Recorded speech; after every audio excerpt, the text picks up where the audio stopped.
Today we have a conversation with Daniel Zhang. He, as you know, is the CEO now of the Alibaba Group. And actually, Daniel, you started your career as it's very unusual, as an auditor. Yes. And you have been described, as it should be for an auditor, as a very detail-oriented, reserved, soft-spoken personality. And now you are at the top of one of the most famous, most influential platform companies. How can you transform now into a risk-taking, visionary leadership role? That's fascinating, an auditor and suddenly now a visionary tech person. Can you enlighten us? Well, which means maybe day one I made a wrong decision in the career in the career selection, but well, I say actually today when you look at Alibaba, look at what we did. Actually, we needed two things. First, we need a vision. Everybody understand we need a vision to be shared and to be echoed, and everybody share the same vision. But at the same time, and we need to gather real results. I mean, 5 years, 10 years later, to let people understand this is not only a vision, this is the reality. So what happened in the last 20 years is all about the vision and results. So I'm part of this journey. So if you compare my personality with Jack, our chairman's personality, I think we have a lot of difference, but we do have some similarities. And people who understand Jack may recognize that he's a very visionary guy. He likes to share vision with others. But actually, from the heart, he's a very result-driven guy. He cares about what he said. He always said he don't want to say, first he say what he believe. But the most important thing, how to make other people believe is to get a result. So he shared the vision and in public, but from the heart is result-driven. And a lot of people see me that, okay, you're with finance background and you must result-driven. Yes, that's true. But from the heart, I'm very passionate and mission-driven and vision-driven. I think that's the most important similarity and which can lead the company to the next journey. So if you take your visionary approach and we talk a lot about, let's say, the fourth industrial revolution, how do you see the journey of Alibaba in the fourth industrial revolution? You have achieved, you were one of the pioneers, but what is now the next step? And I think you have 600 million people coming on your platform in China alone every month. So what is the next? Do you want to conquer the world or what? Well, if you look at the context of the fourth industrial revolution, actually it's totally in line with what we envisioned and what our mission is. Actually, when our company was set up 20 years ago, we had a very important mission, which is make it easy to do business anywhere. So this mission in the past 20 years never changed. And in recent years, actually 3 years ago when I took over the CEO role, I add one more context into this mission. I said, let's say in the digital era, to make it easy to do business anywhere. So actually today, we are all in the digital era. And so everybody is talk about how can we transform the society, the business into a digital way. So I think these two things actually is totally in line with the context of the fourth industrial revolution.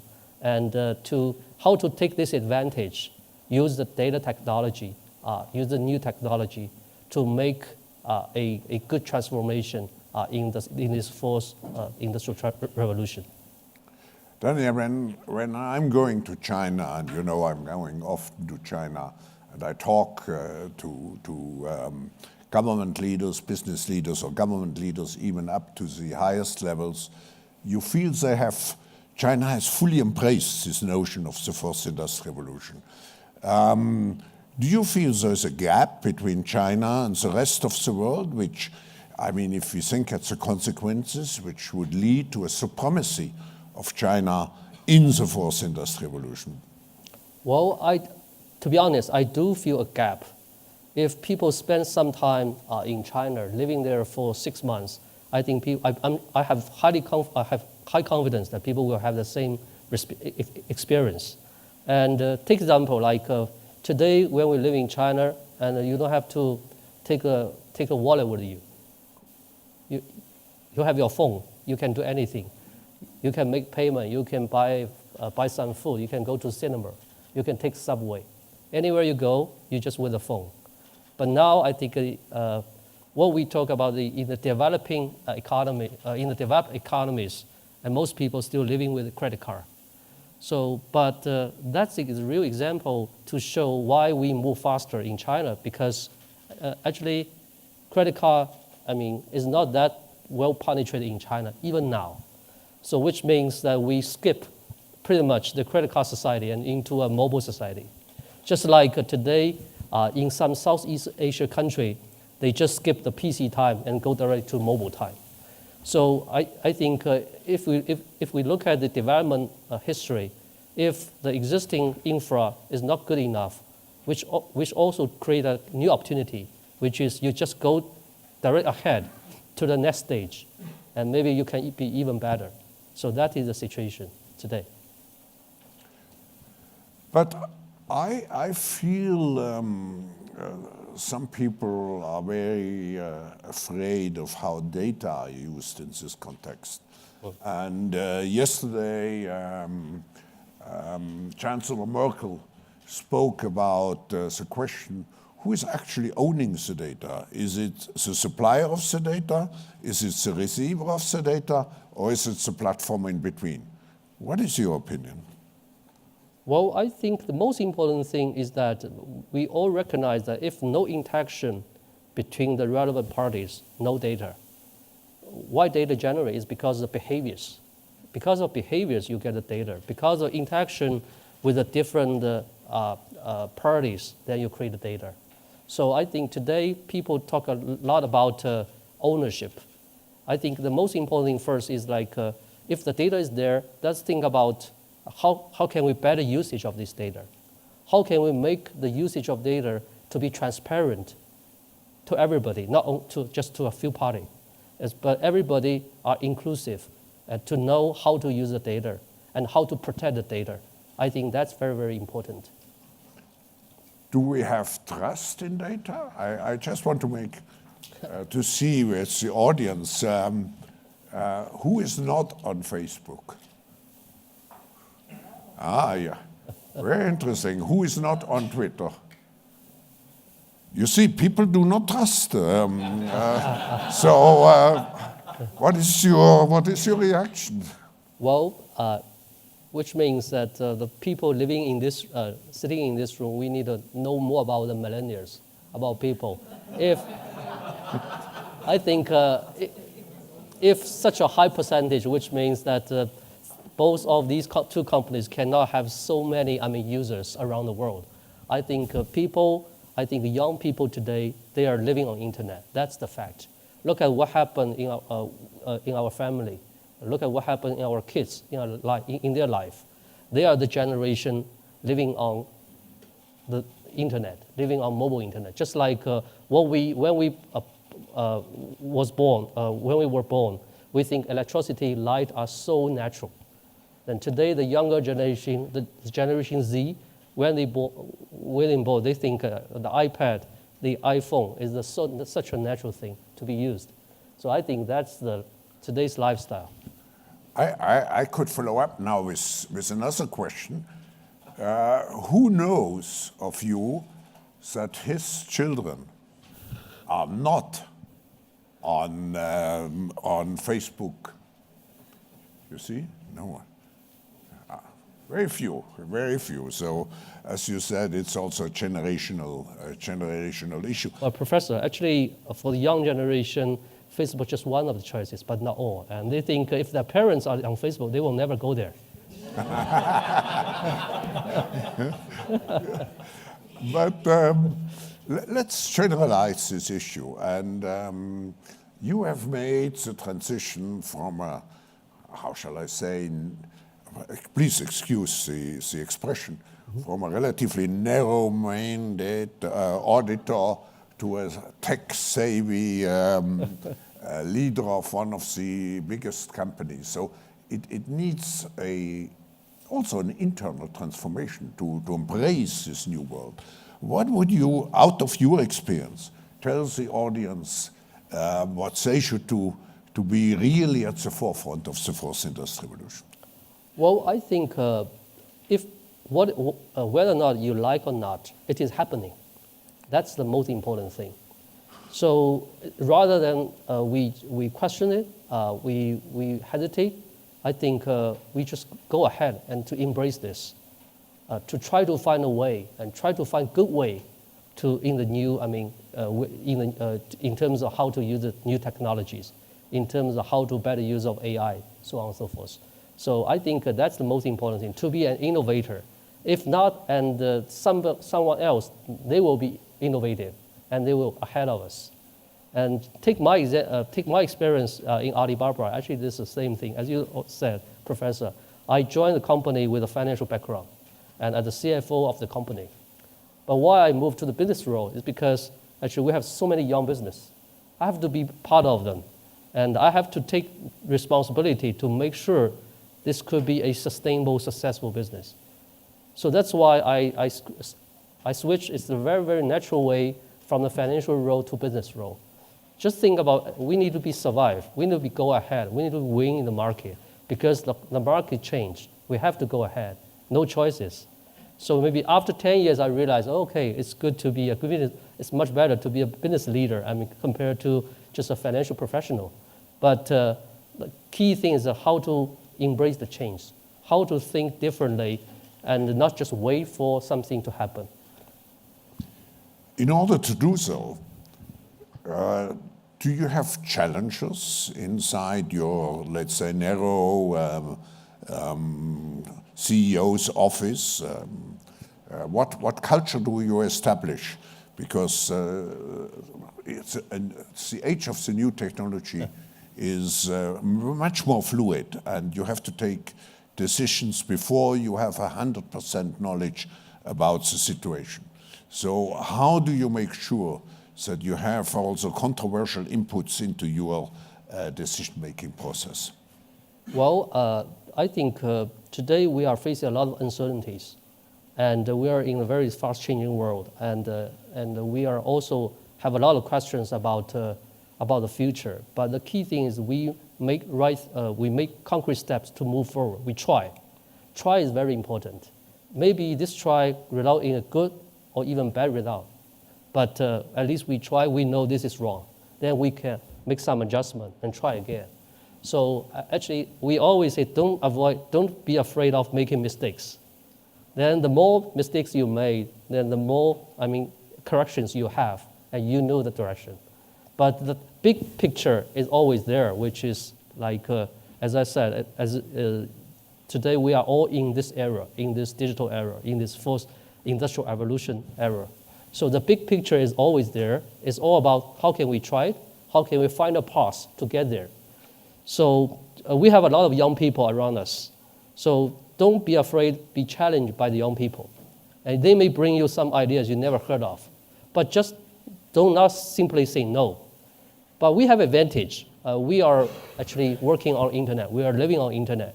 And we can enjoy the lifestyle they have. Even if you don't like, for example, today, if I have time, I just enjoy the live streaming.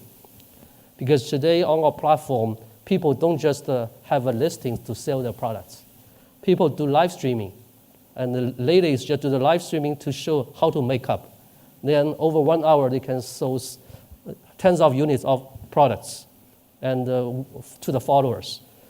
Maybe you don't like it, but I have to enjoy this to understand why people like it, to have some curiosities. Then you will try to find some fun. That's it. So I remember when I was professor for business policy, for strategy setting, the conventional way was get the facts, plan, and execute. Today, it's probably experiment, adapt, and scale up. Would you agree? Yes. I think it's very important that we take some experimentation and in a smaller space, then we see some good and bad results, and because of data, we know how good it is and how bad it is. Then we can make right correction and move forward. And there is no direct way can lead us to a future success. I think strategic-wise, every big direction is the right thing, but it's all about can we find a path to get there. The path is always is working around and to the final destination. You have to make some mistakes during the journey, but the key thing is you cannot go back to the original. If you always go back to the original, you will never move forward.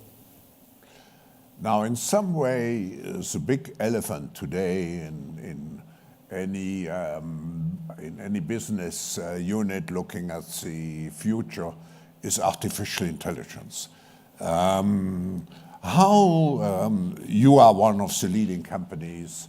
How do you see the impact of artificial intelligence on business? And I will ask you later on jobs, but first on business. Well, actually, Alibaba's all the business is empowered by artificial intelligence. But to be honest, for many, many years, we didn't know that this is so-called artificial intelligence. So when suddenly we realize all the world is talking about artificial intelligence, then I take a look at what people are talking about. Then I said, okay, to us, it's not artificial intelligence, it's Alibaba intelligence.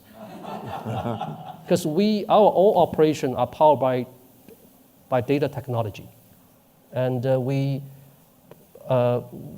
facilitate the transaction on our retail platforms, for example. And we give people a lot of recommendations based on the personal preference. And we even use the voice recognition technology to do the voice chatbot to enable the customer service. This is part of our business. So artificial intelligence to us is everywhere. And we do believe that with the new technology, we can create a better experience, both for our customers, but also to improve the operating efficiencies of the merchants. Now, if we look more at, let's say, the issue of jobs, and when I take also the vice president yesterday, in many speeches, it was expressed how we have to find an equilibrium between innovation and social justice. Now, if I look at companies like yours or Amazon and so on, you have a very, let's say, intelligent top team, and you have hundreds and thousands of people doing the very low paid work. So are you a disequalizer, if I may say so, in terms of society?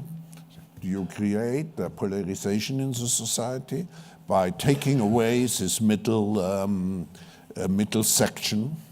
Well, actually, the fact is that we try to make the technology to be more inclusive on our platform.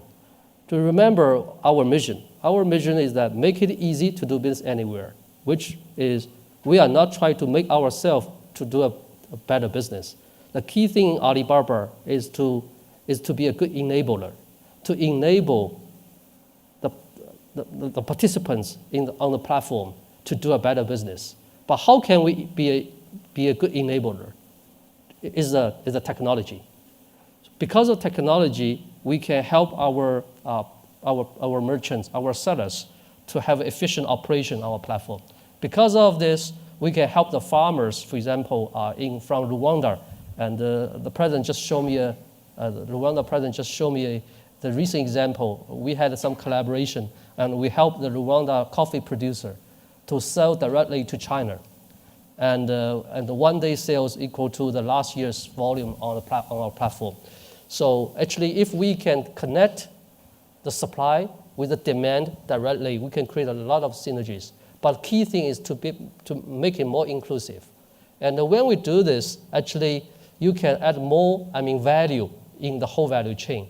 For example, if you want to help the farmers, if you really understand you can help them to sell enough products to the end customer, then you will feel more comfortable to give them micro-lending, to help them to grow their business. So if that is the case, then you can create a lot of values, synergies to the whole society to make it even better. Mr. Zhang, we discussed a lot about environment here, and I think environment was at the forefront to a certain extent of our concerns. How is your company, which has such an impact, taking environmental responsibility seriously? Yes, actually, we starting from 2011. We publicly announced that we built up a fund. We donated our 0.03% of our total revenue, which today is a very big number, and into this fund for social welfare purpose and for environment protection matters. So today, what we do is not only just to use the money to do some projects, as many other companies are doing.